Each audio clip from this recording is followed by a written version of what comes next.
चलिए, let's go. So we'll be covering today the January and February of 2024. Primarily, Uttarakhand's Uniform Civil Code. This had been now an act. Then इसकी important provision note कर लेंगे बस, और थोड़ा बहुत analysis का देख लेंगे. इसके अलावा नजूल लैंड, सिर्फ ये पता होना चाहिए नजूल लैंड का कॉन्सेप्ट क्या है, क्योंकि वक्त प्रॉपर्टी और उसको लेके काफी सारी टर्म्स आ सकती हैं. क्या इसको भी उत्तराखंड में लेके हंगामा हो गया था, हल्द्वानी एरिया में दंगे हो गए थे बेसिकली, जब सरकार ने नजूल लैंड को वेकेट कराने की कोशिश की थी. Then it comes to prohibition on sapinda marriage. HMA के अंदर कुछ प्रोहिबिटेड डिग्री ऑफ रिलेशनशिप है, प्रोहिबिटेड डिग्री ऑफ मैरिजेस हैं. मतलब कि अपने खानदान में मदर साइड की 3 जनरेशन तक और फादर साइड की 5 जनरेशन तक मैरिज सॉल्मनाइज नहीं की जा सकती है. कोर्ट में चैलेंज किया गया था, कोर्ट ने इसको आइटरेट कर दिया. समझ लेंगे क्या.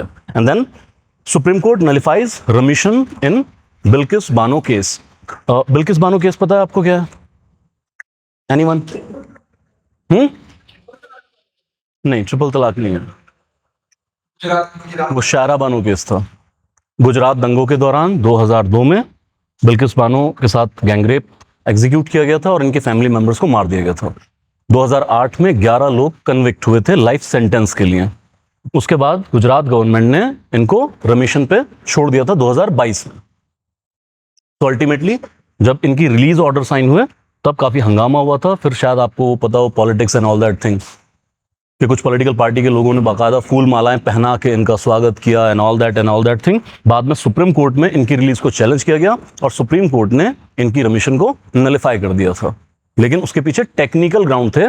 गुजरात गवर्नमेंट के पास ये अथॉरिटी नहीं थी कि इनके रिलीज ऑर्डर साइन कर देते, क्योंकि कन्विक्शन इनकी महाराष्ट्र कोर्ट से हुई थी. तो देख लेंगे महाराष्ट्र में क्यों केस चला था गुजरात पर. क्लियर है यहां तक? Okay, let's begin. Uttarakhand uniform civil code. So this emanates from Article 44 of the Indian Constitution. What is the concept of Uniform Civil Code, please? क्या है Uniform Civil Code?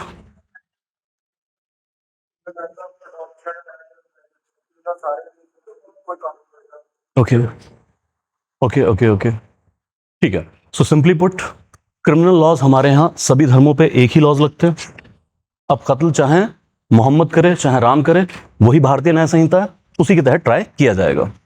बहुत सारे सिविल केसेस में भी यूनिफॉर्म लॉज हैं, but civil cases के अंदर कुछ सेक्टर्स में लोगों के रिलीजियस मान्यताओं के अकॉर्डिंग लॉ बनाए गए हैं, जिनको कहा जाता है पर्सनल लॉज, और वो डिफरेंट रिलीजन पर डिफरेंट तरीके से ऑपरेट करते हैं.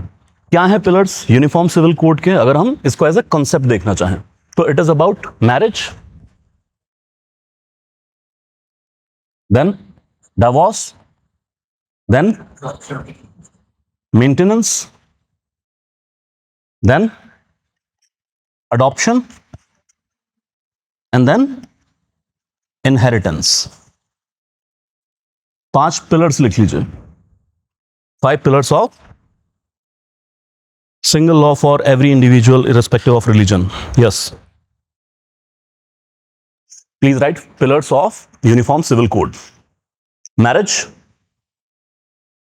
divorce, adoption children of course. Then maintenance बीच में लिख लीजिएगा. After divorce, adoption of children and inheritance of property. So कुल मिलाकर बात ये कि डिफरेंट रिलीजन इन 5 पिलर्स पर डिफरेंट लॉ से ऑपरेट होते हैं. कहीं कोई मोहम्मदन लॉ से ऑपरेट हो रहा है, कोई एचएमए से हिंदू मैरिज एक्ट से ऑपरेट हो रहा है, तो कहीं क्रिश्चियन मैरिज एक्ट है. क्या? तो जैसा हमें पता है कि मैरिज को लेकर अलग अलग लॉज हैं. जैसे एक सिंपल एग्जांपल है कि एचएमए के थ्रू हिंदू, बुद्ध, सिख और जैन के अंदर बाइगेमी या पॉलीगेमी को बैन कर दिया गया. एक वक्त पर एक ही शादी होगी. लेकिन इस्लाम में अभी भी पॉलीगेमी अलाउ है. Up to how many marriages? 4. तो बाकी रिलीजन वालों को बहुत हार्ट बर्न है इसको लेके, तो बोले यार बंद करवाओ. ठीक है, हाँ जी, या साडी भी करो. नेहरू जी काम खराब कर गए हिंदू कोड बिल लाने तो बाद, या तो स्टेटस को पे वापस जाइए. चलिए, डाइवोर्स को लेके भी अलग अलग रूल्स हैं. जैसे एचएमए का सेक्शन 13 है, वहां पर डाइवोर्स के बाकायदा ग्राउंड्स दिए गए हैं. उन ग्राउंड्स को आप कोर्ट में प्रूव करेंगे और उसके बाद डाइवोर्स होगा. डाइवोर्स के बाद एचएमए के अंदर मेंटेनेंस भी दिया जाएगा, वो चाहे लमसम पेमेंट हो, ज्यादा जानना हो तो हार्दिक पांड्या को फोन कर लीजिएगा, या फिर मंथली एलिमनी भी दी जा सकती है। क्लियर है यहां तक? लेकिन फिर जब हम आते हैं इस्लाम की तरफ या क्रिश्चियनिटी की तरफ, तो जो ग्राउंड ऑफ डाइवोर्स है वो डिफरेंट है। और इस्लाम के अंदर तो कोर्ट प्रोसीडिंग ही नहीं है, ऐसा हाउस होल्ड एक्टिविटी। ट्रिपल तलाक का कॉन्सेप्ट आपने सुना होगा, और वैसे भी हम बात कर चुके हैं पॉलिटी के अंदर इंस्टेंट ट्रिपल तलाक बैन हुआ है, तलाक बिद्दत बैन किया गया है, ट्रिपल तलाक अभी बैन नहीं है, जिसमें 3 मंथ का एक प्रोसीजर फॉलो किया जाता है। And after the divorce there is no concept of maintenance. Clear? Then it comes to adoption, उसको लेके भी अलग अलग लॉज हैं।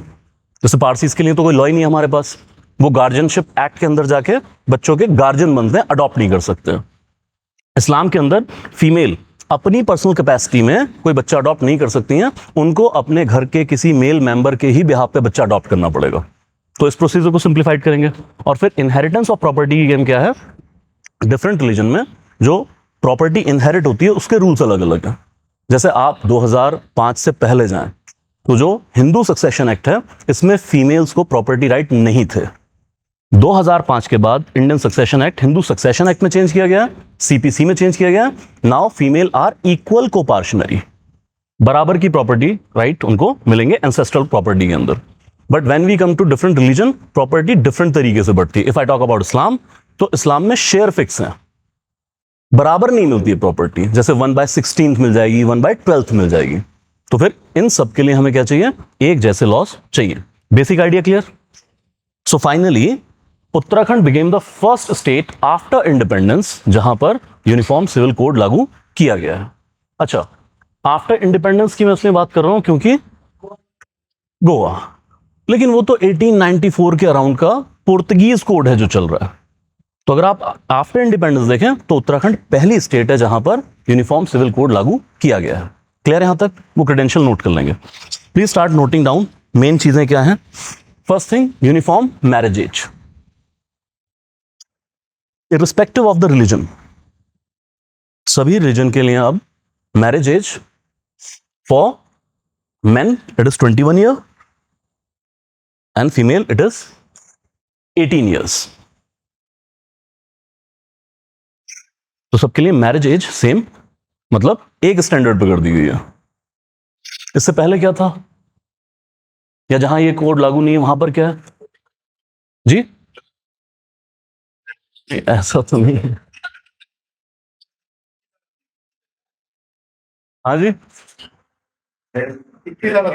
तो यार वैसे तो एचएमए के अंदर 18-21 ही है, लेकिन जैसे इस्लाम के अंदर है तो वहां पर डिफरेंट कॉन्सेप्ट था। वहां पर एज ऑफ प्यूबर्टी के हिसाब से काउंट करते हैं, तो वो बहुत ज्यादा फिक्स नंबर ऑफ एज है ही नहीं। 14 से 16 के बीच में भी शादी सोलमनाइज की जा सकती है। और हम अभी सिर्फ फोकस कर रहे हैं रिलीजन के ऊपर। डिफरेंट कम्युनिटी के अपने डिफरेंट जो है प्रथाएं भी होती हैं, मान्यताएं भी होती हैं, वहां पे कई बार अलाउ कर दिया जाता है। तो चलिए खैर, इसके साथ एक तो ये लिख लीजिएगा, जैसे ही एज फिक्स की गई है तो फिर चाइल्ड मैरिज अब बैन है उत्तराखंड के अंदर।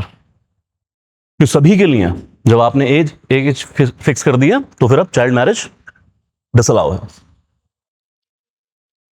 क्या चीज सर एचएमए के अंदर है तो वो लागू होता है हिंदू, सिख, बुद्ध, जैन के ऊपर, इस्लाम पे लागू नहीं है। क्या अब उत्तराखंड में कोई भी किसी भी रिलीजन का है तो फिर यही मैरिज एज फॉलो करनी पड़ेगी, hence child marriage is ban. Clear? Then it comes to sir prohibition of polygamy irrespective of religion. अब अगर कोई इस्लाम को फॉलो करने वाला भी उत्तराखंड के अंदर रह रहा है तो फिर बाइगैमी या पॉलीगैमी अलाउ नहीं, एक वक्त पर एक ही शादी सॉल्मनाइज की जाएगी। क्लियर है यहां तक? लिख लिया? Okay, then main important thing, registration of live in relationship. Now society के मॉरल वैल्यूज चेंज हो रहे हैं, हम नई नई वैल्यूज को इनकलकेट करते चले जा रहे हैं। तो एक नई चीज है लिव इन रिलेशनशिप, बहुत नई तो नहीं है, काफी टाइम से चल ही रहा है, लेकिन अब क्या हो रहा है नया, इसको लीगलाइज करने की कोशिश की जा रही है। तो what is live in relationship? Where a couple lives together without solemnizing the marriage. Clear? लेकिन अब इसको कर दिया गया है रजिस्ट्रेशन के लिए। सो 1 महीने के अंदर अंदर, जिस डेट से साथ रहना शुरू किया है उसके 1 महीने के अंदर अंदर जो लोकल रजिस्ट्रार है उसके पास जाके कपल को अपना रजिस्ट्रेशन कराना पड़ेगा, और साथ में ही रजिस्ट्रार साहब एक इंक्वायरी ओपन करेंगे।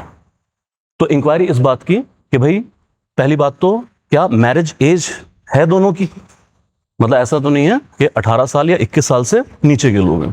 तो कई बार क्या होता है कि मैरिज एज से पहले ही लिव इन रिलेशनशिप में रहना शुरू कर देंगे, वो डिसअलाउ होगा। इसके अलावा ये भी हो सकता है कि कोई पर्सन ऑलरेडी मैरिड हो लेकिन वो किसी और के साथ लिव इन रिलेशनशिप में रह रहा है, तो वो सारी चीजें चेक की जाएंगी। क्लियर है यहां तक? और इसी के साथ लिखिए पनिशमेंट। अगर 1 महीने के अंदर अंदर 1 महीने के अंदर अंदर रजिस्ट्रार साहब के पास रजिस्टर नहीं कराया गया तो फिर 10,000 तक का फाइन और 3 महीने की जेल प्रिस्क्राइब की जा सकती है। क्लियर है यहां तक? जी हां, अगर बिना रजिस्ट्रेशन के कोई भी लिव इन कपल उत्तराखंड में रह रहा है और 1 महीने का टाइम ब्रीच हो गया रहते हुए तो 10,000 तक का फाइन और साथ में 3 महीने की जेल प्रिस्क्राइब की गई है। Further please write that the couple has या couple must also register the termination of live in relationship. तो मान लीजिए लिव इन रिलेशनशिप में रह रहे हैं, साल 6 महीने के बाद बात नहीं बनी, उसके बाद आपने टर्मिनेट कर दिया, तो वो भी रजिस्टर कराना पड़ेगा। क्लियर? उसकी भी वायलेशन पे सजा होगी, क्योंकि क्या है कि एक जगह से कपल डीकपल हुआ और उस पर्सन ने जाके किसी और के साथ लिव इन में रहना शुरू कर दिया, तो लॉ के हिसाब से तो वायलेशन है ना। क्लियर है यहां तक? Okay, what is the concern with it that यहां पर जो लिव इन रिलेशनशिप की बात की गई है it is only between male and female. तो जो एलजीबीटीक्यू राइट्स वाले लोग हैं उन्होंने काफी हंगामा किया था कि आप जो होमोसेक्सुअल कपल है उसकी रजिस्ट्रेशन अलाउ नहीं कर रहे हैं, तो एलजीबीटीक्यू राइट्स वाले भी इसके ऊपर ऐतराज जता रहे हैं। क्लियर है यहां तक? Any doubt? Okay, come further. Inheritance right. So equal inheritance right to all irrespective of religion. जो हमने बात की थी डिफरेंट रिलीजन के अंदर डिफरेंट तरीके से प्रॉपर्टी तकसीम की जाती है, तो अब सभी को इक्वल प्रॉपर्टी राइट्स। हाँ जी बिल्कुल, ये मैरिज डाइवोर्स सब कॉन्करेंट लिस्ट है। ओके, तभी तो हंगामा करते थे जब लाइक बीजेपी बाकी स्टेट में जहां जहां है वो सब भी यही कह रहे थे कि this will be A template, कि हम बाकी राज्यों में भी यूनिफॉर्म सिविल कोड लेके आएंगे। क्या जब ये बिल पास हुआ तो यही था कि अगर यार सेंटर में यूनिफॉर्म सिविल कोड नहीं आ रहा तो स्टेट अपने लेवल पे लाएंगे basically. Okay, please further right that ground of divorce, uniform ground of divorce for all the religion, all the religion.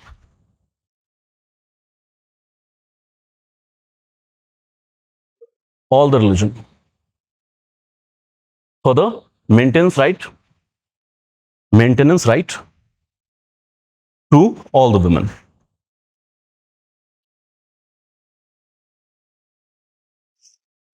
एक चीज और ऐड कीजिए, children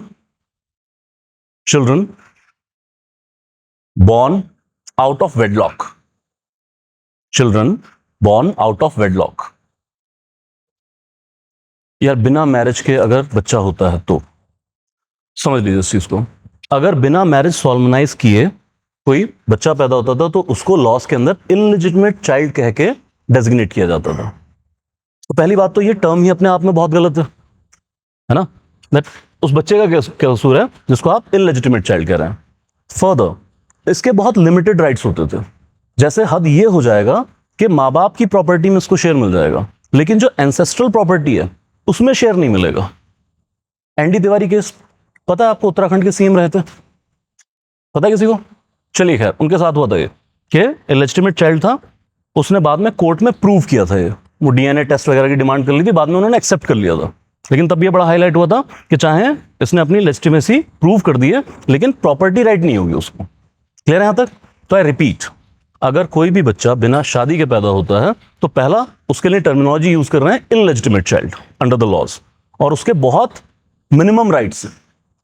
main thing, ancestral property के अंदर राइट नहीं होगा, माँ बाप की एक्वायर्ड प्रॉपर्टी में से उसको राइट मिल सकता है। लेकिन अब यहां पर क्या होगा, लिखें that children will not be considered as illegitimate.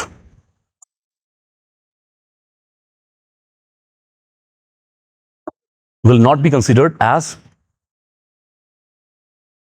illegitimate. Further, will have equal rights. हाँ जी, equal है। हाँ जी, हाँ जी, हाँ जी, इंसेस्ट्रल मिल, क्योंकि इलेजिटिमेट ही हटा दिया ना आपने।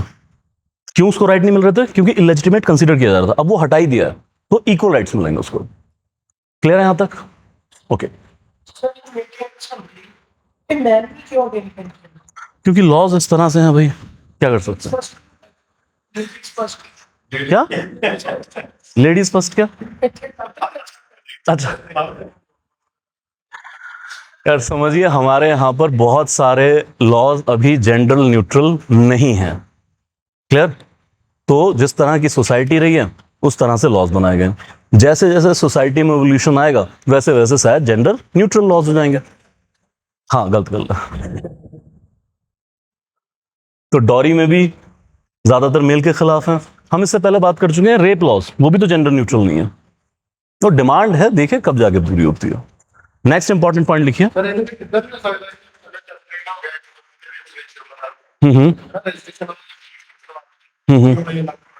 हाँ जी।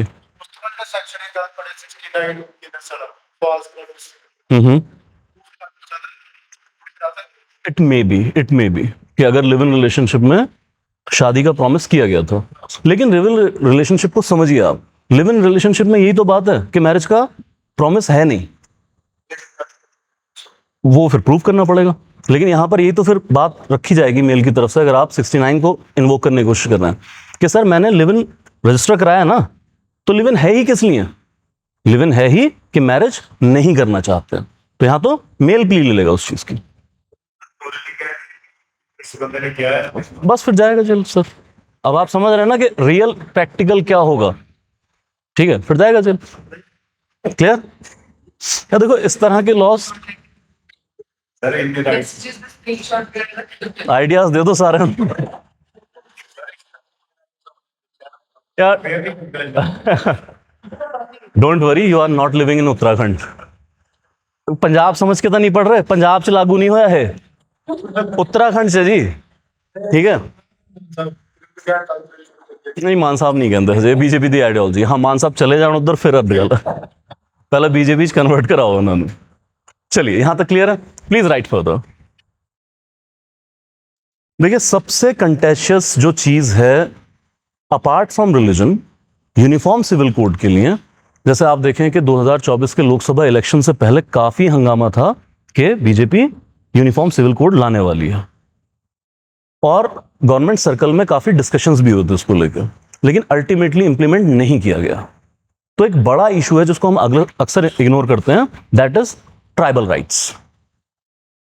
अब ट्राइबल भी क्या है कि अपने अपने कस्टम से ड्रिवन है, तो वहां पे भी कहीं पॉलीगैमी है, कहीं मल्टी मैरिज का कॉन्सेप्ट है, डाइवोर्स के तरीके अपने अलग अलग हैं। तो ट्राइबल इसका बहुत ज्यादा विरोध करते हैं। तो लिख लीजिए, Uttarakhand uniform civil code doesn't apply to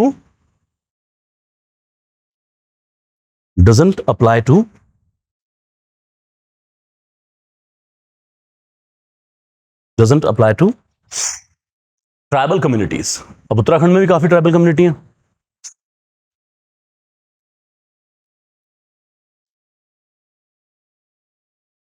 clear यहां तक? Okay.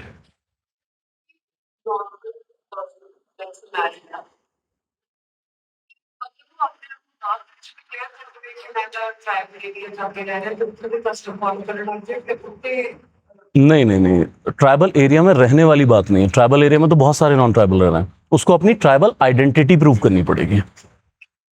Getting my point? Okay, चलिए sir. What are the problem with the laws, just सुन लीजिए इसको, उतना डिटेल में जाने की जरूरत नहीं है, इंपॉर्टेंट पॉइंट्स नोट कीजिए. So here it comes that religious freedom. तो एक तो जो धार्मिक स्वतंत्रता है उसके ऊपर बेसिकली एक रिस्ट्रिक्शन पुट हो रही है. तो बहुत सारे लोग कहेंगे सर हिंदुनाइजेशन किया जा रहा है. जैसे भी किसी ने पूछा what are the exact grounds of divorce, तो आपको रट्टे नहीं मारने हैं, लेकिन ज्यादातर ग्राउंड कौन से रखे गए हैं, वो HMA वाले यहां पर रखे गए हैं. सेक्शन 13 ही इन्वोक किया गया है. Then it comes to privacy concern. Sir मतलब इस तरह से पेपर मत लिखिएगा, लेकिन एक नया टूल आ गया स्टेट के हाथ में, जिससे वो लोगों को ऑप्रेस भी कर सकते हैं, बल्कि उगाही का सिस्टम चल निकलेगा. जैसे क्या गेम है, खासकर लिव इन रिलेशनशिप वाले. तो लिव इन रिलेशनशिप का रजिस्ट्रेशन जरूरी है.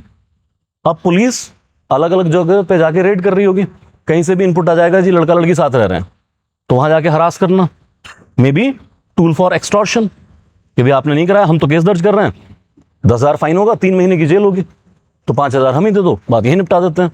That type of tool it can become. और ऊपर से लोगों की प्राइवेसी वायलेट हो रही है. Then it comes to that idea तो है वुमेन को प्रोटेक्ट करने का, ठीक है. मतलब जैसे धामी साहब के आप स्टेटमेंट सुनते हैं, जो उत्तराखंड के CM हैं, तो उन्होंने मेन फोकस धर्म के ऊपर नहीं रखा था, बल्कि उन्होंने कहा था इससे वुमेन को प्रोटेक्शन मिलेगी. जैसे मल्टी मैरिजेस से छुटकारा, इक्वल राइट्स हो जाएंगे, प्रॉपर्टी राइट्स मिल जाएंगे, चाइल्ड मैरिज. लेकिन फिर एक आइडिया ये आता है कि यार ये बड़ा पैरोकियल अप्रोच है कि स्टेट जबरदस्ती जाके वुमेन वेलफेयर करना चाह रही. अगर वुमेन को वेलफेयर चाहिए नहीं, क्यों, आपने बहुत ज्यादा स्टेक होल्डर से कंसल्ट भी नहीं किया. Then it comes to sir impact on minorities. जो भी रिलीजियस माइनॉरिटी कम्युनिटीज हैं, चलिए ट्राइबल तो बच गए इससे, लेकिन फिर उनके ट्रेडिशन, कस्टम्स, वो जियोपार्डाइज हो सकते हैं. Further it comes to consultation कम है सर. इस बिल को जब इंट्रोड्यूस किया गया था, ठीक 2 दिन पहले ये बिल टेबल किया गया था, जब ये पास हो रहा था, तो अपोजिशन ने भी कहा यार 750 पेजेस का बिल है ये, आप सिर्फ 2 दिन पहले दे रहे हैं, हम तो इसको ढंग से पढ़ भी नहीं पाए. मेजोरिटी आपकी, आप तो पास करा ही सकते थे, लेकिन प्रॉपर टाइम तो ले लेते, कंसल्टेशन तो आप कर लेते. ना कम्युनिटी से कंसल्टेशन हुआ है, ना पॉलिटिकल फ्रेटर्निटी से हुआ. देन मिसयूज की हम ऑलरेडी बात कर चुके हैं. And further unclear definition of live in relationship, वो प्रॉपर प्रोवाइड की ही नहीं गई है, और उसमें होमोसेक्सुअल कपल्स के कोई राइट नहीं है. पैरोकियल अप्रोच के साथ सिर्फ मेल और फीमेल के बीच में ही रिलेशनशिप हो सकता है. Just the critic point. Clear यहां तक? ओके, चलिए नजूल लैंड.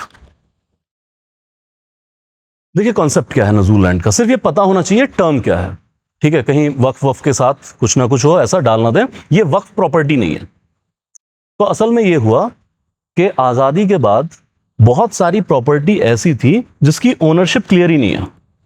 जैसे राजाओं महाराजाओं के पास बहुत सारी जमीन थी, लेकिन राजे महाराजे पेपर ही प्रोड्यूस नहीं कर पाए उन जमीनों की ओनरशिप के. और गवर्नमेंट भी ऐसे नहीं कि कोई भी खाली पड़ी जमीन है उसको अपने कब्जे में ले जाके, अब गवर्नमेंट के पास भी पेपर नहीं है. तो ऐसी बहुत सारी जमीनों को क्या किया गया, नजूल लैंड के नाम पे कैटेगराइज कर दिया गया. बाद में एक एक्ट भी बनाया था जिससे नजूल लैंड गवर्नमेंट को ट्रांसफर की जाएगी, लेकिन लार्जली ट्रांसफर हुई नहीं है. तो बहुत सारी नजूल लैंड ऐसी है जिसकी ओनरशिप क्लियर नहीं है. अब स्टेट इसके ट्रस्टी के रूप में आ जाती है. तो स्टेट इसे क्या करेगा, किसी भी एंटिटी को लीज पे दे सकता है. 5 साल से 99 साल तक की लीज हो सकती है. और जो भी उस प्रॉपर्टी को फिर मैनेज कर रहा है, उसको लीज टाइम पीरियड के बाद ये लीज रिन्यू करानी पड़ती है. अब स्टेट या तो वो लीज रिन्यू करे या फिर रिन्यू ना करे. तो ये है नजूल लैंड का कॉन्सेप्ट. बस इसको वक्त से कंफ्यूज मत कीजिएगा. क्लियर है यहां तक? तो घटना क्या हो गई थी, हल्द्वानी में ऐसा ही कुछ था, जहां पर एक मॉस्क मदरसा जैसी साइट थी.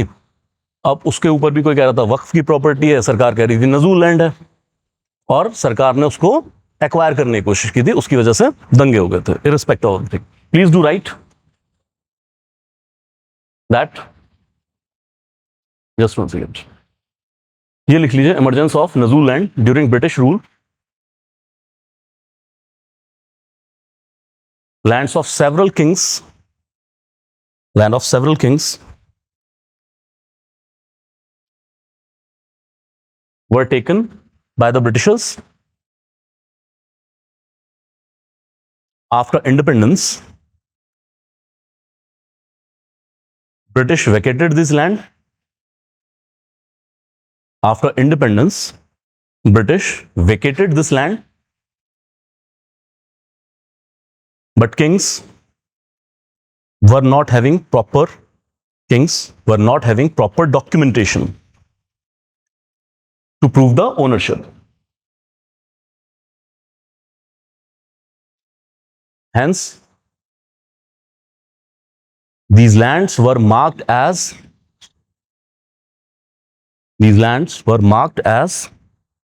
Nazul land.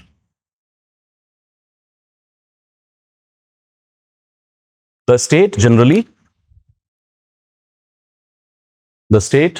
allots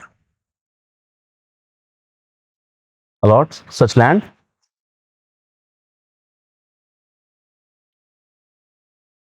to the entities on lease for a fixed period. Generally 15 से 99 years की lease. On the expiry of lease,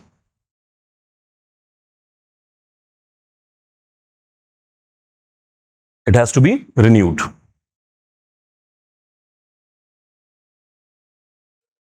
आपको रिन्यू करानी पड़ती है, अब वो सरकार करे या ना करे.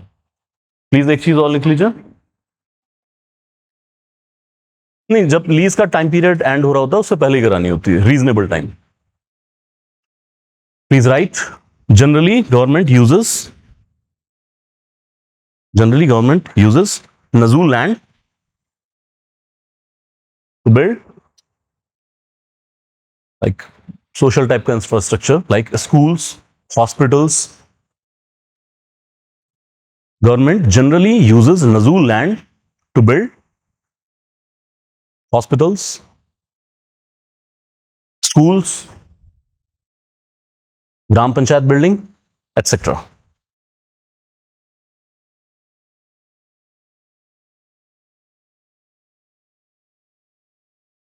Okay. Prohibition on Spinda marriage. Prohibition on Spinda या सपिंड मैरिज बोलते हैं उसको, सपिंड मैरिज. देखिए, अब हुआ तो ये था कि एक लेडी चली गई थी कि उन्होंने ये दावा किया था कि जिस कम्युनिटी से मैं आती हूं, हमारी कम्युनिटी के अंदर स्पिंडा मैरिज की प्रैक्टिस फॉलो की जाती है. चलिए, वो केस तो अलग रहा, लेकिन फिर कॉन्सेप्ट क्या है सपिंड मैरिज का. सपिंड मैरिज का बेसिक कॉन्सेप्ट बस एक लाइन में याद रखिए कि अपने एंसेस्ट्रल रिलेशन के अंदर मैरिज प्रोहिबिटेड है. अच्छा, कहां प्रोहिबिटेड है? ये भी HMA के अंदर. तो it will be applicable to Hindu, Buddh, Sikh and Jain, बाकी कम्युनिटी के ऊपर नहीं है. सो HMA के अंडर जो भी पर्टिकुलर रिलीजन से हैं, अपनी मदर साइड की 3 जनरेशंस में वहां मैरिज सॉल्मनाइज नहीं कर सकते हैं, और अपने फादर की साइड से 5 जनरेशन में जो भी एक्सटेंडेड फैमिली है उसके अंदर मैरिज सॉल्मनाइज नहीं की जा सकती है. चलिए, अच्छा, आपको कुछ कम्युनिटीज की रिवायतें पता हैं, जैसे इस्लाम की अगर हम बात करें, विद ऑल ड्यू रिस्पेक्ट, तो इस्लाम में सपिंड मैरिज अलाउड है. Rather in the communities it is preferred choice. तो जैसा कहा जाता है कि सिर्फ अपने ब्लड में मैरिज नहीं करनी है, बाकी कर सकते हैं. मैं कहना यह चाहता हूं कि कजन्स के अंदर शादी कर सकते हैं, जैसे मामा का बेटा, मामी की बेटी, बुआ का बेटा, चाचा का बेटा, इस तरह से वहां पे शादी सॉल्मनाइज की जा सकती है. पता है कॉन्सेप्ट आपको? यस और नो? क्लियर? लेकिन फिर HMA के अंदर सिबलिंग्स में शादी प्रोहिबिटेड है. लाइक यहां पे तो फिर भाई बहन वाला रिलेशन आ जाता है. सो बुआ के बेटे से, चाचा की बेटी से, मामा के बेटे से वहां मैरिज अलाउ नहीं की जाएगी. लेकिन इसका कॉन्सेप्ट और एक्सटेंडेड है. अच्छा यार, आप चाहे हिंदुइज्म में देख लें, सिखिज्म में देख लें, बहुत सारी जगह एक और कॉन्सेप्ट भी है कि सेम गोत्र में शादी नहीं की जाएगी. ठीक है, वो भी तो एक प्रैक्टिस के तौर पे फॉलो हो रहा है. बल्कि कई बार तो एक्सटेंडेड देखते हैं कि शादी हो रही होगी तो ना सिर्फ लड़के या लड़की का गोत्र पूछेंगे, मादा की है, नानकियां था, प्रोहिबिटेड है. वही लीगलाइज किया गया है कस्टम इन द सपिंड मैरिज. तो क्या है यार, स्पिंडा बोल देते हैं, वैसे इसको सपिंड बोला जाता है. अगर आप असल में इसका ओरिजिन देखें, सपिंड मैरिज. क्लियर? वो पिंड वाला कॉन्सेप्ट, बेसिकली सपिंड मैरिज. गेम क्लियर है यहां तक? क्या याद रखना है? फादर साइड से अप टू 5 जनरेशंस और मदर साइड से up to 3 generation, sapinda marriage is banned. Clear है यहां तक? लिख लीजिए इसको, बस इतना ही कॉन्सेप्ट है इसका, और कुछ नहीं। लिखें section 3 of HMA, section 3 of HMA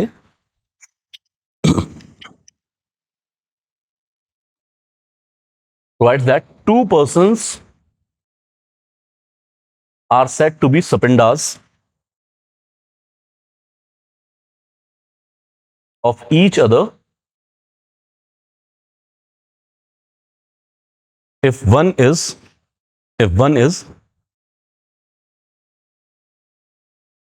lenient descendant, lenient ascendant, son or grandson of the other, or if they have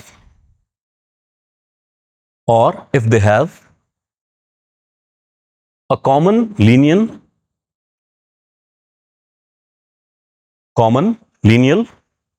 ascendant who is within the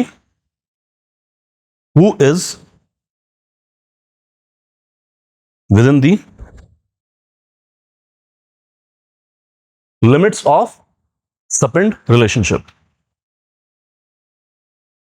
इसी को कहते हैं prohibition degree of marriage,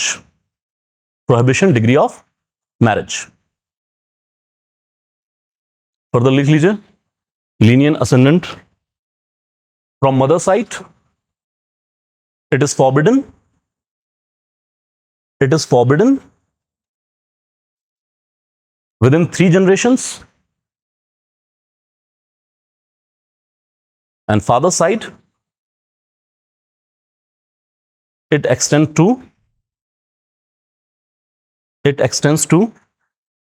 5 generations,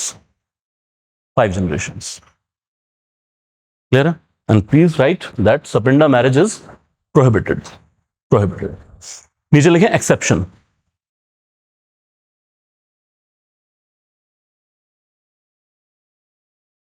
exception, if any community follows the tradition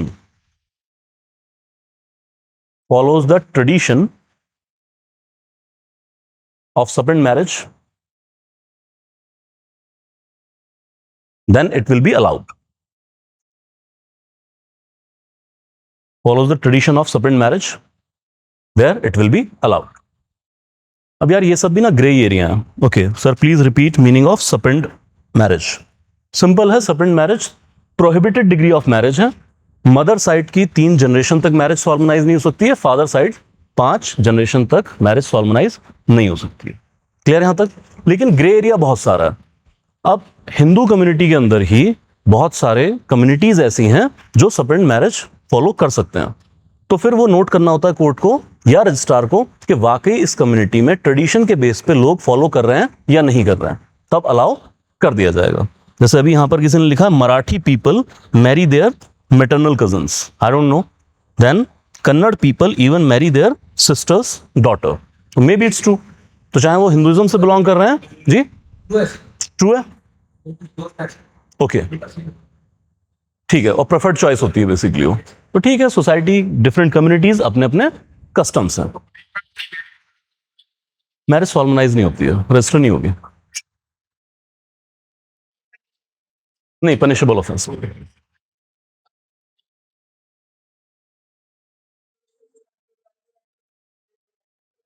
registration के वक्त आपको अपना declaration देना पड़ता है। जी हाँ, जी हाँ। क्या चीज? एक्सेप्शन वाला पॉइंट ये कहना चाह रहा है कि वैसे तो HMA फिर सारे हिंदूज पे लागू होगा, लेकिन हिंदू कम्युनिटी में ही या हिंदू रिलीजन के अंदर बहुत सारी कम्युनिटी ऐसी है जो सबपेंड मैरिज फॉलो करते हैं, जैसे अभी बता रहे हैं सर, और वो हिंदुइज्म को बिलोंग करते हैं जो आपके दोस्त हैं। तो हिंदुइज्म में कुछ कम्युनिटी ये फॉलो कर रही है कि कजन्स में शादी सॉल्मनाइज कर दी जाती है। तो जहां किसी कम्युनिटी का ट्रेडिशन है उनको अलाउ कर दिया जाएगा। Getting my point? क्लियर यहां तक? हम्म, हम्म। मैरिज रजिस्टर नहीं होगी। फिर देखो जी, बहुत कुछ है जो चल रहा है।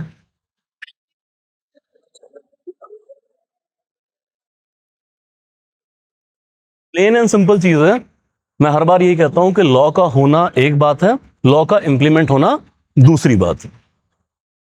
सो बहुत जगह डिस्क्लोज नहीं होता है, मैरिज रजिस्टर भी हो जाती है। Error of fact, error of law. Clear यहां तक? चलिए आ जाए। France France supreme court nullified the remission in Bilkis Bano case. As we discussed, gruesome offence. Timeline अगर नोट करना चाहें तो नोट कर लीजिएगा। साल 2002 में Bilkis Bano ma'am was subjected to a brutal gang rape, and further 7 members of her family, including 3-year-old daughter, killed in front of her. इनके सामने ही उनको मार दिया गया था। गुजरात के अंदर दंगों का केस था क्या? अब वैसे तो हम कहते हैं rarest of rare theory, this theory, that theory, लेकिन कोर्ट को ये नहीं लगा कि ये रेयरेस्ट ऑफ रेयर में फॉल कर रहा है। क्लियर? अल्टीमेटली सीबीआई ने इन्वेस्टिगेशन की और केस ट्रांसफर किया गया था मुंबई। देखिए, होता यह है कि अगर किसी स्टेट में विक्टिम को खतरा हो या फिर ये लगे कि यहां पर इसका केस फेयर तरीके से नहीं चल सकता, तो केस ट्रांसफर किया जा सकता है किसी और कोर्ट के अंदर। गुजरात दंगों के काफी केसेस वो ट्रांसफर कर दिए गए थे बॉम्बे कोर्ट के अंदर। जैसे अमित शाह के भी कुछ केस ट्रांसफर किए गए थे महाराष्ट्र में। जैसे एक तो वो लड़की थी, उसका नाम मैं भूल रहा हूं, उसका एनकाउंटर केस था। एक जज लोया साहब की मर्डर हुआ था, पता है आपको? वो सब अमित शाह के केस से ही डील करने वाले थे। तो ये हुआ कि यार इन केसेस की का ट्रायल गुजरात में फ्री एंड फेयर मैकेनिज्म में हो नहीं सकता, तो आप कहां ट्रांसफर कर दें? आप इसको महाराष्ट्र ट्रांसफर करें। बॉम्बे ट्रायल कोर्ट में ट्रांसफर कर दिया गया था। अल्टीमेटली साल 2008 में 11 लोगों को कन्विक्ट किया गया बिल्किस बानो केस के अंदर फॉर लाइफ इंप्रिजनमेंट। तब से लोग जेल के अंदर हैं। अल्टीमेटली साल 2022 में गुजरात गवर्नमेंट ने इन लोगों को रमिशन दे दिया। So what is रमिशन?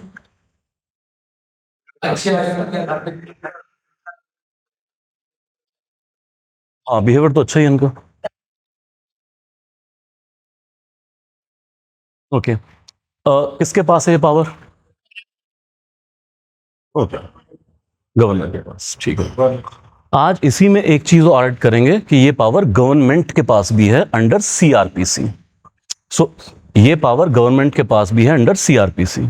So come here, article, क्या आर्टिकल है? Pardoning power president 72 for president and 161 for governor. तो यहां पर पार्डनिंग पावर है, जिसमें पार्डन, कम्यूटेशन, रमिशन, रेस्पाइट, रिप्राइव दिया जा सकता है। तो उनमें से एक रमिशन है। क्या होता है रमिशन का रिजल्ट? सजा को कम कर दिया जाता है, नंबर ऑफ ईयर्स रिड्यूस कर दिए जाएंगे। क्लियर? लेकिन यहां पर ये पावर है प्रेसिडेंट और गवर्नर के पास। लेकिन further if you come that under section 432 of CrPC, ये नोट कर लीजिए, I will make you right.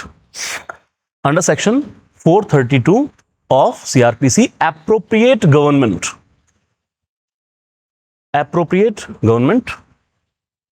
may suspend or remit a sentence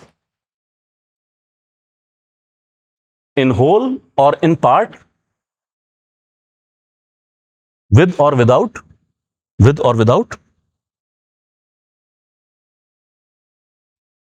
conditions, with or without conditions। उसमें भी हैं ये प्रोविजंस, पर ये केस क्योंकि सीआरपीसी से डील कर रहा था, तो हम देख लेंगे। बीएनएसएस की प्रोविजन अभी मुझे याद नहीं, चेक करके बता दूंगा। लेकिन आगे नहीं, सस्पेंड कर सकते हैं, रिमिट कर सकते हैं, वो पावर्स भी इनके पास। Further you write under section 433 any sentence may be commuted to a lesser one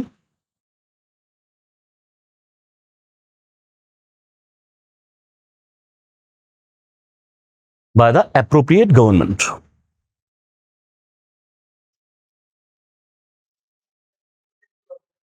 इसी पे आते हैं, इसी पे आते हैं, इसी टेक्निकलिटी में फंसा है। ओके, अब चीजें याद क्या करनी है। 72 प्रेसिडेंट की पार्डनिंग पावर, 161 गवर्नर की pardoning power, and then come CrPC जहां गवर्नमेंट के पास ये पावर है। और ज्यादातर जो जेलों से लोग छोड़े जाते हैं वो गवर्नमेंट की पावर के अंडर छोड़े जाते हैं। अच्छा, ये रेगुलर सा अफेयर भी है, मतलब फाइल्स प्रोसेस होती रहती हैं। तो किसी को साल कम कर दिया, 6 महीने कम कर दिया। अक्सर आप सुनते भी होंगे यार इसको तो इतने साल की सजा हुई थी, ये तो पहले ही आ गया। तो एक रेगुलर सा प्रोसेस है, वही रिफॉर्मेटिव सिस्टम ऑफ जस्टिस, कि कुछ टाइम रह लिया, रिफॉर्म हो गया, अब इसको जेल से छोड़ देते हैं। क्लियर है यहां तक। लेकिन यहां पर यही प्रॉब्लम आई कि एप्रोप्रिएट गवर्नमेंट क्या है, क्योंकि ये रमेशन का ऑर्डर पास किया गुजरात गवर्नमेंट ने, और सुप्रीम कोर्ट में जब इसको चैलेंज किया गया तो उन्होंने प्रोविजन को इंटरप्रेट करने के बाद बात की कि यहां पर एप्रोप्रिएट गवर्नमेंट गुजरात नहीं है, महाराष्ट्र। क्यों? इसका जो ट्रायल हुआ था वो महाराष्ट्र कोर्ट के अंदर हुआ था। तो ये याद रखिएगा कि सुप्रीम कोर्ट ने ये नहीं कहा है कि रमेशन सही है या गलत है, वो तो सोसाइटल एस्पेक्ट हो सकता है। सुप्रीम कोर्ट ने जो इस जजमेंट को नलिफाई किया है वो इस बात के ऊपर के गुजरात गवर्नमेंट अपनी पावर एक्सीड कर रही है, ब्रीच ऑफ जुरिस्डिक्शन कर रही है, वो आप नहीं कर सकते। अगर यही ऑर्डर महाराष्ट्र गवर्नमेंट पास कर दे तो ultimately they will be released. फिर कोई नया जजमेंट आए तो बात अलग है। तो अल्टीमेटली इन सबसे वापस सरेंडर लिया गया, वापस जेल भेज दिया गया। क्लियर है यहां तक?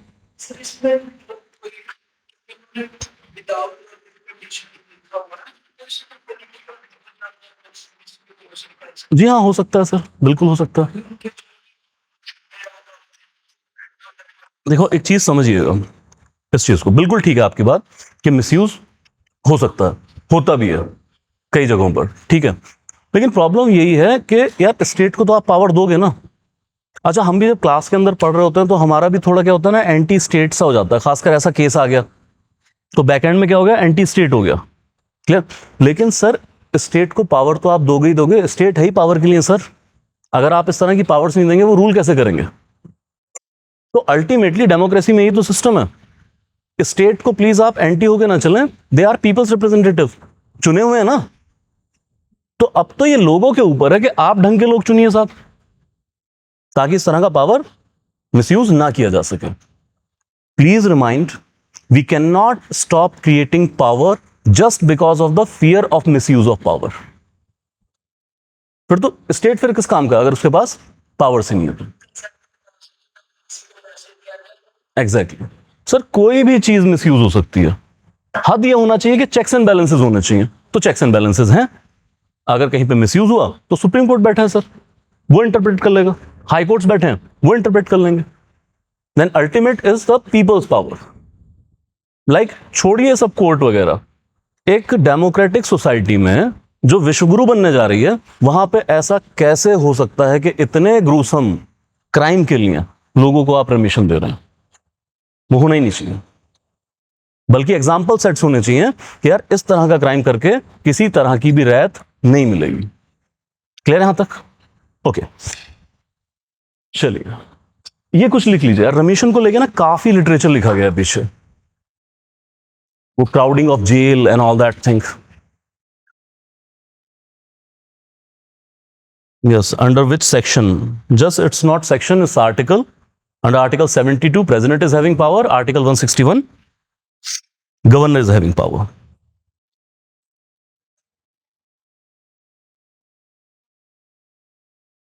जुडिशरी तो फिर जुडिशियल रिव्यू में देख लेती हो, जुडिशियल रिव्यू के केसेस हैं। Getting my point?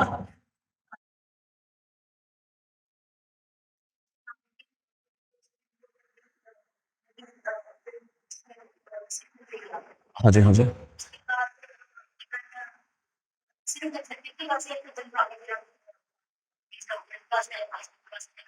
एग्जैक्टली। सुनिए इसमें जुडिशरी का रोल कहाँ आता है। सवाल ठीक है, अभी मैं एड्रेस करता हूँ ऑनलाइन भी।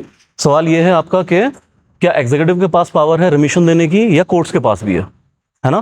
कोर्ट्स के पास जुडिशियल रिव्यू में जाता है और ज्यादातर रिट मैटर बन जाते हैं। जैसे अगर मैं प्रेसिडेंट और गवर्नर की बात करूं तो even after your petition is dismissed by the से प्रेसिडेंट और से governor, so you can approach to the courts, और वो क्या बना लेते हैं, इसको रिट मैटर बना लेते हैं, या फिर जुडिशियल रिव्यू में ले जाते हैं प्रेसिडेंट के डिसीजन को। निर्भया केस याद है आपको? तो उनके वकील एपी सिंह याद है आपको? जब उनको कोर्ट में कहा गया था that you are playing with the fire, तो क्या कर रहे थे, जब पिटीशन प्रेसिडेंट से भी रिजेक्ट हो गई, गवर्नर से भी रिजेक्ट हो गई, तो लगातार हाई कोर्ट और सुप्रीम कोर्ट में प्ली डाल रहे थे। तो even after president and the governor the courts are open, आप वहां जा सकते हैं। क्लियर? और इसमें क्या हुआ था प्लेइंग विद द फायर, तो वो क्या कर रहे थे, मल्टीपल पिटीशन डाल रहे थे, 4 कन्विक्ट थे तो एक एक करके डाल देते थे। जैसे एक की पिटीशन लगा दी, उस पर 2 दिन सुनवाई चली, वो कोर्ट ने रिजेक्ट किया, अगले की पिटीशन लगा दी, फिर घूम फिर के पहले वाले की मां से पिटीशन लगवा दी। दैट्स व्हाई कोर्ट सेड कि आप रूल से प्ले कर रहे हैं, आप रूल से नहीं, you are playing with the fire. और इंटरेस्टिंगली इसी चीज से सबक लेते हुए जो आपका नया BNSS आया है, इसमें प्रेसिडेंट और गवर्नर की पावर को फाइनल रखा गया है कि यहां पे लिखा गया बाकायदा कि अगर मर्सी पिटीशन पे प्रेसिडेंट और गवर्नर का डिसीजन आ गया है, now it is not open for judicial review, अब बार किया गया है। Getting my point? लेकिन ये हम किस पावर की बात कर रहे हैं, प्रेसिडेंट और गवर्नर की पावर के बारे में बात कर रहे हैं। अब जो हमारा इस वक्त केस है, ये क्या है, इट्स अबाउट गवर्नमेंट पावर। इसके ऊपर अभी बात नहीं की है BNSS में, तो ये कहां ओपन होंगे, जुडिशियल रिव्यू के लिए ओपन होंगे। और कोर्ट्स भी दे सकते हैं रिमिशन वगैरह, जैसे Punjab and Haryana high court is only 3rd high court of this country जिन्होंने प्रेसिडेंट के थ्रू मर्सी पिटीशन रिजेक्ट होने के बावजूद कम्यूटेशन दिया है। I repeat, Punjab and Haryana high court, क्योंकि नेबरिंग की कोर्ट है आपका, सो ये तीसरा ऐसा हाई कोर्ट है, we are not talking about supreme court, जिसने प्रेसिडेंट ने मर्सी पिटीशन रिजेक्ट कर दिया था, बंदे को फांसी देने के लिए पानीपत जेल से अंबाला जेल में शिफ्ट किया जा चुका था, क्योंकि पानीपत में इंफ्रास्ट्रक्चर नहीं था, उसकी शिफ्टिंग भी हो चुकी थी। Ultimately Punjab and Haryana high court ने इस केस के अंदर कम्यूटेशन दिया है। तो मैंने शायद बताया होगा पॉलिटी क्लास में, धर्मपाल केस पता है आपको? आपको पता था ना, आप ही ने डिटेल मुझे और बताई थी एक्स्ट्रा। ठीक है, धर्मपाल जी को मिला हुआ है कम्यूटेशन कोर्ट के through. Clear? Any doubt? Okay, एक क्वेश्चन है, sir please differentiate the power of commutation, रेमिशन, respite, reprieve. चलिए कुछ टर्म्स यूज कर लेते हैं। एक है पार्डन, कम्यूटेशन, रेमिशन जिसके बारे में हम बात कर रहे हैं, एंड रेस्पाइट, और लिख लो reprieve. What is pardon?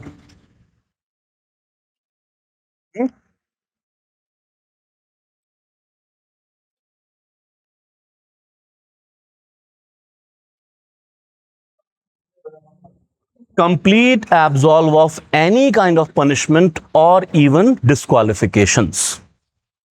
Okay, please. A.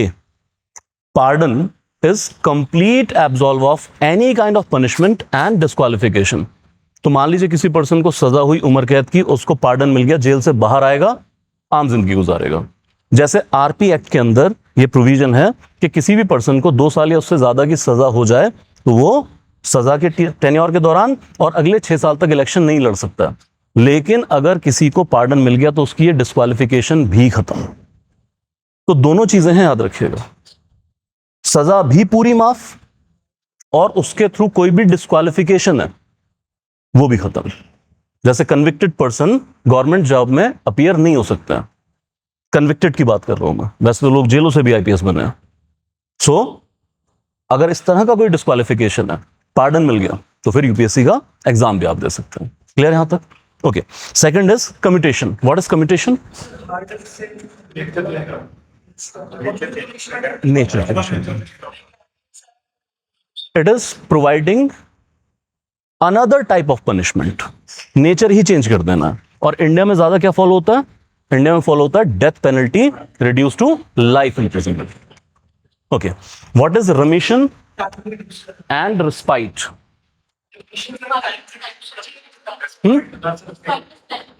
Special condition. नहीं नहीं, स्टे रिप्राइवल.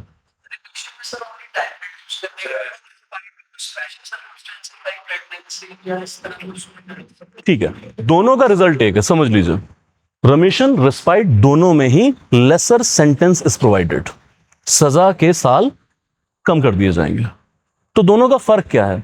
रेमिशन ज्यादातर प्रोवाइड किया जाता है ऑन गुड कंडक्ट, यार इसका बिहेवियर ठीक है, रिफॉर्म हो गया बंदा. रिस्पाइट में स्पेशल ह्यूमैनिटेरियन ग्राउंड अटैच होने चाहिए, जैसे person dealing with crippling disease, यार साल 2 साल का समय बचा, चलो अपने परिवार में काट लेगा जाके, या प्रेग्नेंट लेडी हो सकती है. Okay, then reprieve simply stay on execution. अगर फांसी की सजा हुई है तो उस पर सिर्फ अभी स्टे है. ज्यादातर किस केस में होता है? मर्सी पिटीशन आई है, जब तक मर्सी पिटीशन डिसाइड नहीं हो जाती है तब तक आप उसको रिप्राइव दे दीजिए, एग्जीक्यूट नहीं किया जाएगा. क्लियर है यहां तक? Any doubt? Any doubt? Okay okay okay. चलिए कुछ ये लिख लीजिए सर रेमिशन के बारे में. दैट फैक्टर्स क्या क्या नोट करने हैं जब भी किसी को रेमिशन देना है? That whether the offense is an individual act of crime without affecting society at large, whether there is a chance of future recurrence of committing crime, whether there is a chance of future recurring of the crime, whether the convict has lost his potentiality to commit crime, कि अब वो crime नहीं कर पाएगा, वो बहुत उम्र हो गई, अब कहां crime and all that thing. Whether there is any fruitful purpose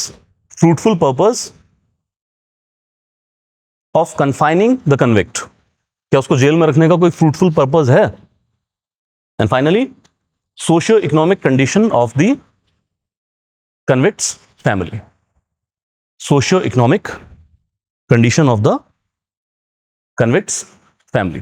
तो इन सारे फैक्टर्स को ध्यान में रखने के बाद रेमिशन की पावर एक्सरसाइज करनी है. क्लियर यहां तक? Any doubt? एक और कर लेते हैं current affair.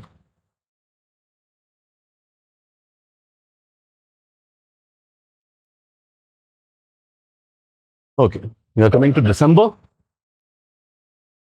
Please write NCRB data on crime. NCRB data on crime.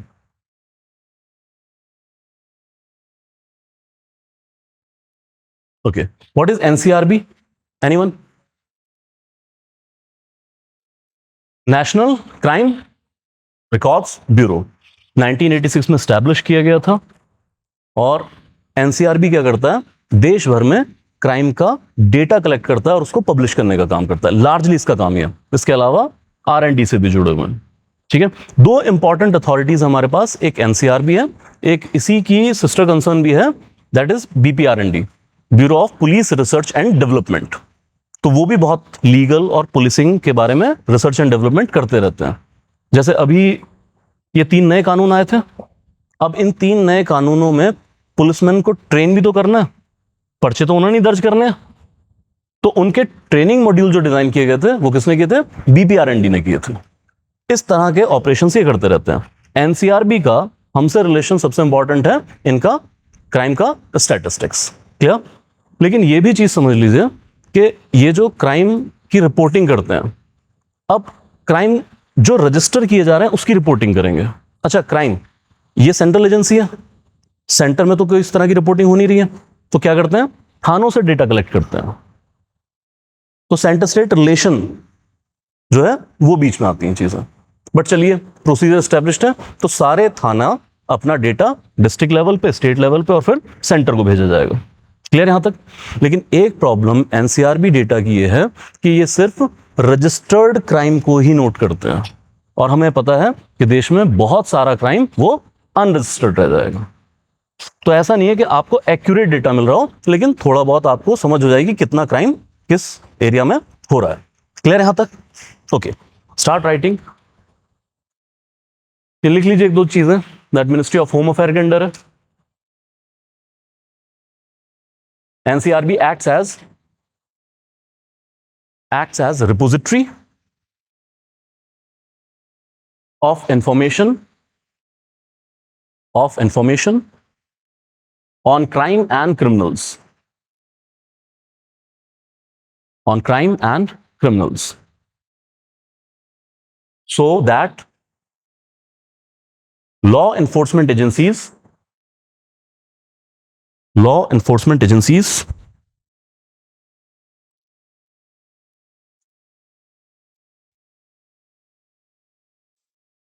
and policymakers can use this data for better planning and decision making. बस इतना का लिखें। अब सारा डेटा यूज कर लीजिए कहीं पे। Overall crime statistics total 58 lakh cognizable 58 lakh cognizable crimes were registered. And interestingly, पिछले साल के मुकाबले 4.5% का डिक्लाइन है। अब इसको लेके जो थिंकर्स कहते हैं वो यही कहते हैं कि सर इसको क्या हम क्राइम का रियल डिक्लाइन माने या ये माने कि अब क्राइम कम रिपोर्ट हो रहा है, कि लोग अब थानों तक जा ही नहीं रहे। क्राइम राइम हुआ, कोई लोकल बदमाश के घर चले गए, लोकल एमएलए के घर चले गए, वहीं पे अपने मसले सुलझा लिया। क्या? तो दोनों चीजें हैं वो। ओके, हाँ जी, लिखें आगे। दैट ये छोड़ दीजिए, पर lakh population increase in crime कहां कहां देखा गया, तो लिखें crime against women, schedule caste, schedule tribe, children,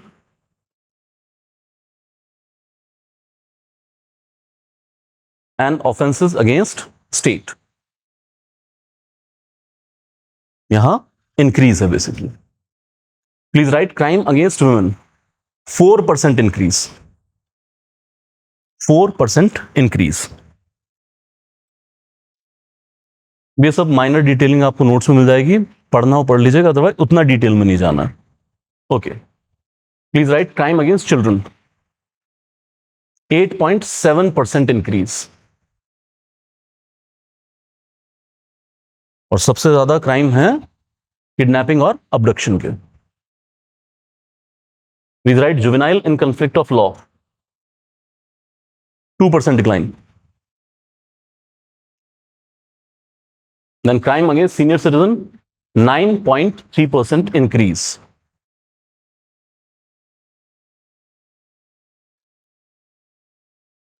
Now write most important thing जो आपको याद रखनी है। शार्पेस्ट सर्च कहां देखने को मिला? देखिए, डिफरेंट क्राइम्स रिपोर्ट हो रहे हैं, कहीं क्राइम अगेंस्ट वुमेन, कहीं मर्डर, कहीं थेफ्ट, अलग अलग सेक्टर में हो रहा है।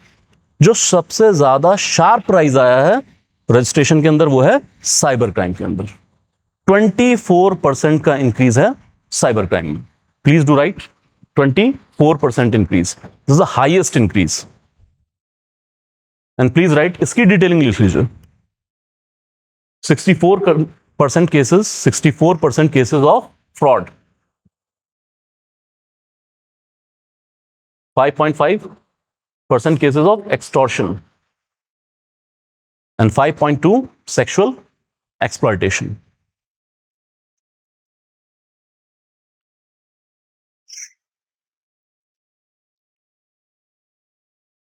Please write suicide.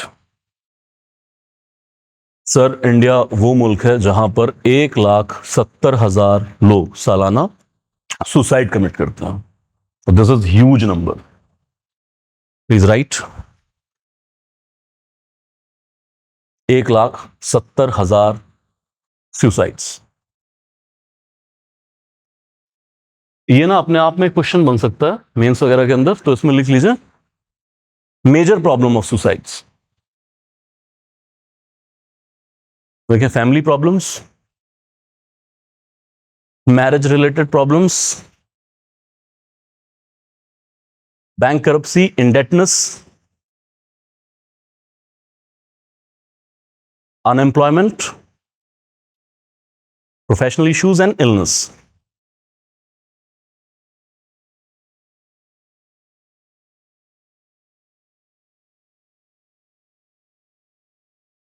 में एक चीज लिखिए, daily wage earners. Daily wage earners accounts for 24% of total suicides. 1,70,000 में 24% are daily wage earners.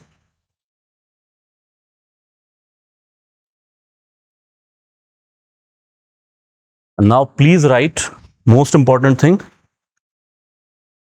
In 2022,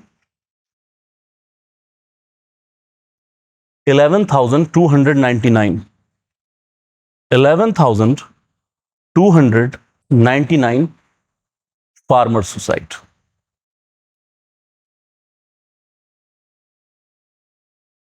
There is 3.7% increase. 3.7% increase as compared to previous year. जी, मतलब बाई का डेटा तेज मुश्किल। तो उससे पहले 10,881 फार्मर सुसाइड थी। देखिए, इस पे भी काफी कंट्रोवर्सी रही थी कि पहले एनसीआरबी बाकायदा फार्मर सुसाइड के लिए डिटेल्ड रिपोर्ट पब्लिश करता था।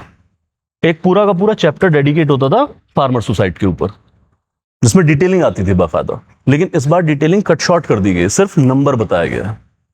In any case this number is so high.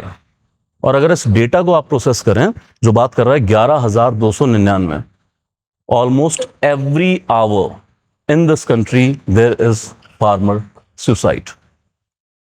हमने जब ये क्लास शुरू की थी तब एक फार्मर सुसाइड कर चुका था, और अब इस क्लास के खत्म होने तक अगला फार्मर इस देश में सुसाइड की तैयारी कर चुका होगा। That is the rate of farmer suicide in this country. Clear है यहां तक? चल, व्हाट एल्स इसके अंदर है? कुछ चार्जशीट की जरूरत नहीं है। Okay, any doubt about NCRB data? So इस डेटा को अच्छे से याद कर लीजिएगा। It's not only about pre में तो एक क्वेश्चन बन ही सकता है, मेंस में यूटिलाइजेशन करेंगे आप इसका। क्लियर है यहां तक? ओके, ठीक है। एनसीआरबी हमने कर लिया यहीं पे कवर। है bank start, just wrap up.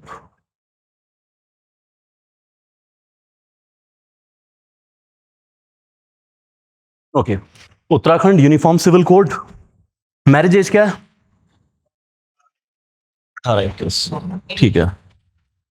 Okay okay, सभी के लिए बाइगैमी पॉलीगैमी अलाउड है? ओके, लिव इन रिलेशनशिप के रजिस्ट्रेशन का पीरियड कितना है? 1 मंथ। क्या टर्मिनेशन भी रजिस्टर कराना पड़ेगा? Okay, homosexual live in allowed? What is the punishment?